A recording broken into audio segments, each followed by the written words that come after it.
Kaixo, Ane Toledo naiz, Alasne ikastetxeko irakaslea. Bideo tutorial honetan, Speechify nola instalatu azalduko dizuet. Zer da Speechify eta zertarako balio du?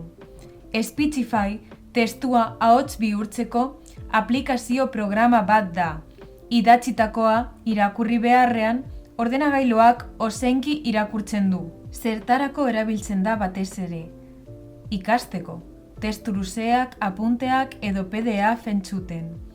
Irakurtzeko zailtasunak dituzten pertsonentzat. Dislexia, nekea begietan, ikusmen arazoak, denbora aurrezteko. Beste gauzak egiten dituzun bitartean, testuak entzuna ahal dituzu. Hizkuntzak lantzeko, ahoskera entzunez. Askotariko formatuak onartzen ditu. PDF-ak, Word dokumentuak, web orriak, e-mailak eta testu arruntak. Nola instalatu Speechify ordenagailuan?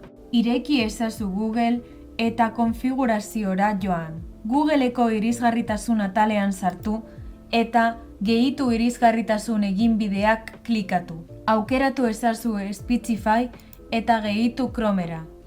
Onartu instalazioa. Momentu honetan, ikono bat agertuko zaizu nabigatzailean.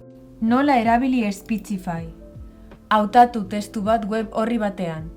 Egin klik Speechify ikonoan. Sakatu play. Eskerrik asko bideoa ikusteagatik. Espero dut lagungarria izan zuentzat.